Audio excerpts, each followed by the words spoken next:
A Mexican military convoy rolled into Nuevo Laredo 3 nights ago, carrying something they've never brought before. Body bags. Not 10 or 20.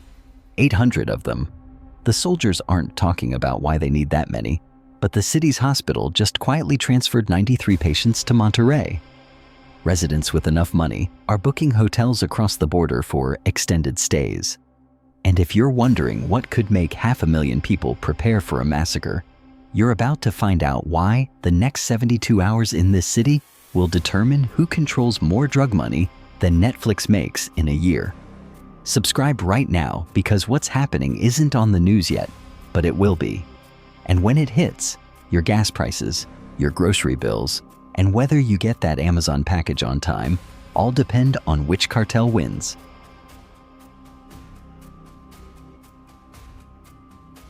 Now, but the place is called Nuevo Laredo. You've probably never heard of it. But 4 bridges connect it to Texas, and 8,000 trucks cross those bridges every single day. That's 2.9 million trucks a year, moving 42% of all US-Mexico trade. Every cartel in North America wants those bridges because one truck with a hidden compartment can move 500 kilograms of cocaine worth $15 million. Do the math on 2.9 million annual crossings, and you're looking at a $1 trillion opportunity. Even a 1% success rate means $10 billion in product moving through one city every year. It's not a border town. It's the most valuable piece of criminal real estate on the continent. One organization has controlled it for 8 years through overwhelming brutality, the Cartel del Noreste. Their boss is a ghost called El Huevo, and he kept everyone in line through a simple strategy: mass graves.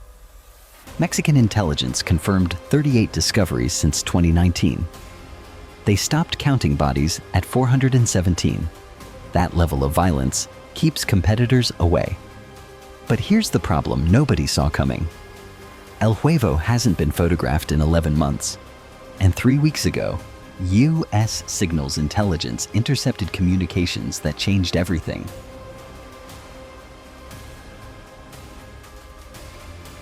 The message was encrypted, sent from Jalisco to Sinaloa, 2 cartels that hate each other.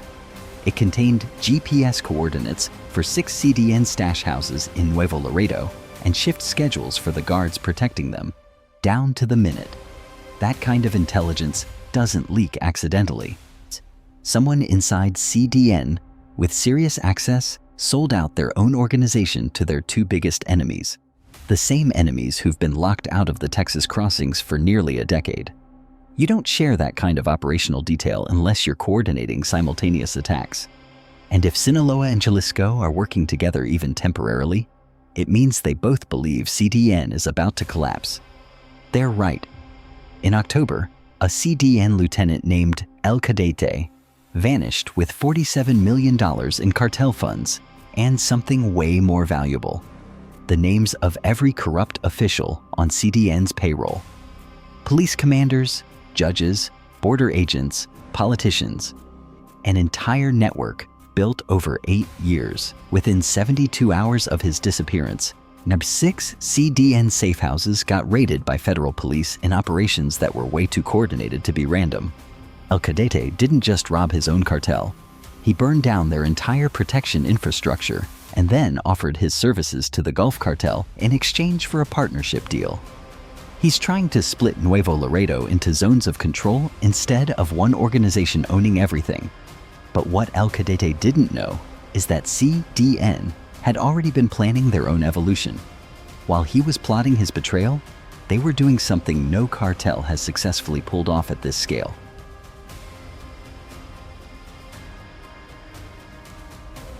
Last November, 6 trucking companies that hold commercial crossing permits for the World Trade Bridge got purchased by shell corporations. On paper, these companies are completely legitimate. They pay taxes, maintain Department of Transportation compliance, employ union drivers, pass inspections. U.S. Customs had no legal reason to flag them. But Mexican intelligence traced the ownership through 7 layers of LLC registrations back to CDN financial operators. The cartel doesn't just control the territory around the bridges anymore. They own actual legal businesses with unrestricted crossing access. Think about the genius of this for a second. When you own 100 trucks making daily legal crossings, you don't need every shipment to be dirty. You just need a 3% success rate to move more product than your competitors while maintaining plausible deniability. It's not trafficking. It's logistics optimization with a criminal side hustle. And here's the part that should terrify everyone. Sinaloa and Jalisco are now scrambling to buy their own trucking companies. But the legitimate firms with crossing permits aren't for sale. CDN bought them all. The only way in now is through hostile takeover of CDN's infrastructure, which means actual war. That's why CJNG recruiters started offering $50,000 signing bonuses to experienced plaza operators with knowledge of Nuevo Laredo systems in December. That's not hiring. That's assembling an invasion force. Meanwhile, Texas state troopers intercepted a Sinaloa courier in September carrying detailed maps of CDN operations with annotations about structural weaknesses, guard rotations, and supply delivery times. That's not intelligence gathering. That's target selection.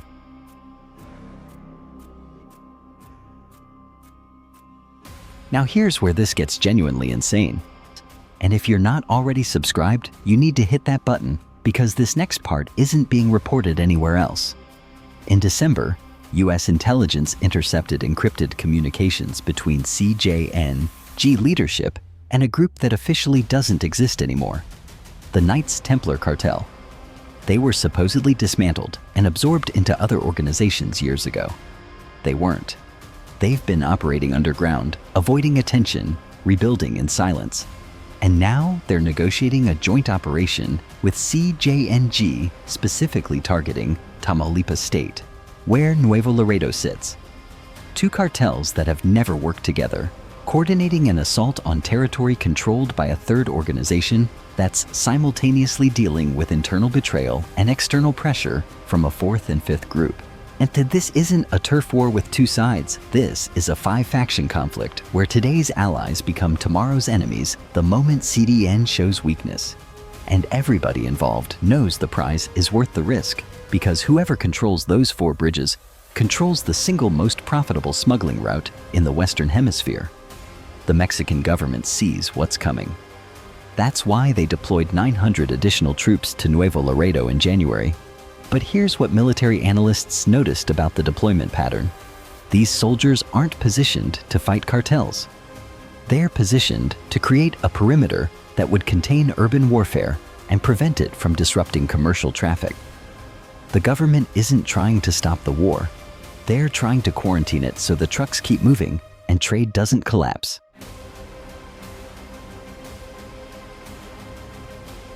U.S. officials are even more concerned.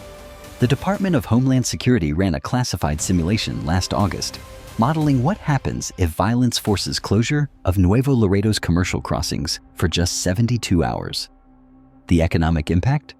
$1.2 billion in direct losses, with cascading supply chain effects taking 6 months to resolve. Auto manufacturers, depending on just-in-time parts delivery, would halt production. Fresh produce shipments would rot at checkpoints. And that's assuming the bridges only close for 3 days. If cartel warfare escalates into a prolonged siege, we're looking at economic damage comparable to a major natural disaster. But CDN isn't waiting for the attack to come to them. Over the past 90 days, 17 mid-level operators from Sinaloa, CJNG, and Gulf Cartel cells have been arrested by Mexican federal police in operations that looked random until you map them geographically and temporally. Every single arrested individual either had direct knowledge of Nuevo Laredo operations or connections to groups planning to enter the territory. These aren't coincidences. CDN has informants inside Mexican law enforcement, feeding them real-time intelligence about competitor movements. And they're using the government as a weapon to eliminate threats before those threats materialize. They're fighting a preemptive war through proxy arrests, and it's working. Except for one problem they didn't anticipate.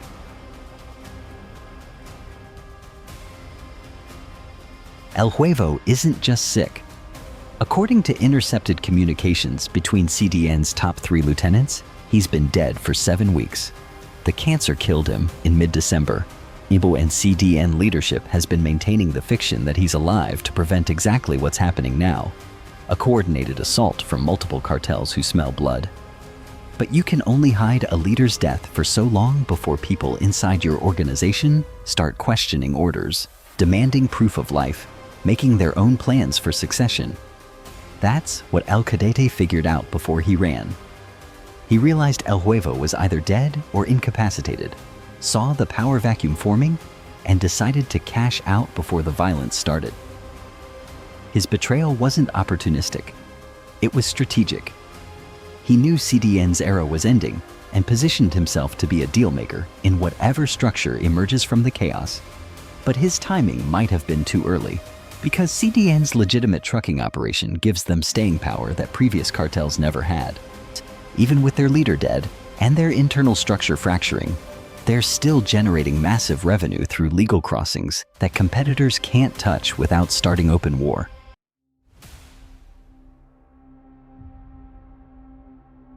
Which brings us back to those 800 body bags arriving 3 nights ago.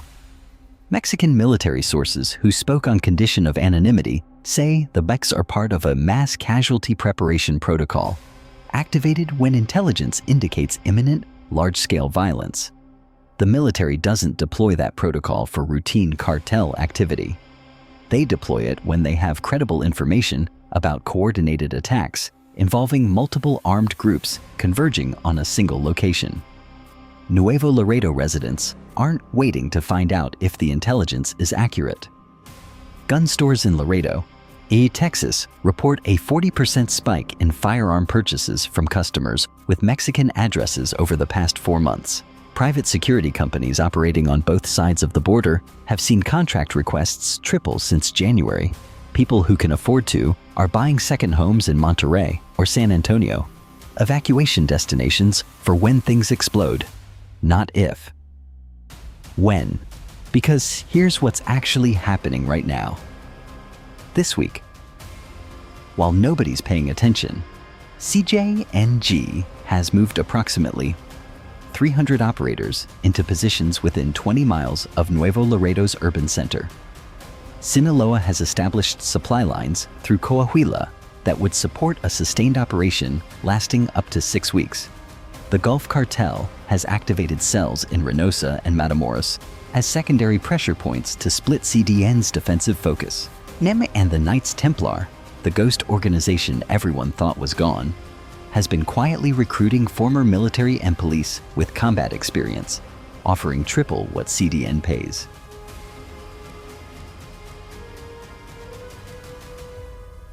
Two days ago, a CDN logistics coordinator responsible for scheduling truck crossings at the World Trade Bridge didn't show up for work. His wife reported him missing. His body turned up this morning in a drainage ditch 7 miles outside the city with a message carved into his chest in a method specifically associated with CJNG.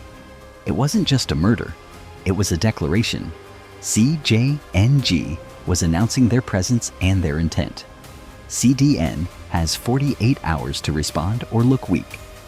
If they respond with force, they confirm the war has started. If they don't respond, their own people will question whether leadership is still functional. Either way, now the shooting starts before the weekend. The city currently has an uneasy quiet maintained entirely by mutual uncertainty about who moves first. But that logistics coordinator's murder was the first move. Now, CDN has to make the second. And when they do, at least 3 other cartels will use that as justification to launch their own operations. We're not looking at a traditional turf war where 2 sides fight until one wins.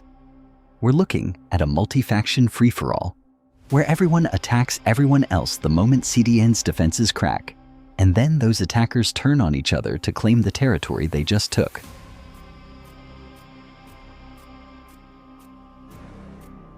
"14 criminal organizations, 4 bridges, 500,000 civilians, 800 body bags, 72 hours. The question isn't whether Nuevo Laredo explodes. The question is whether the explosion stays contained or spreads across the border into Texas, and whether U.S. intervention becomes necessary to prevent complete collapse of the most critical trade corridor in North America. Because if those crossings shut down for more than a week, we're not just talking about cartel violence anymore. We're talking about economic catastrophe that affects gas prices in Ohio, grocery stores in Colorado, and manufacturing plants in Michigan.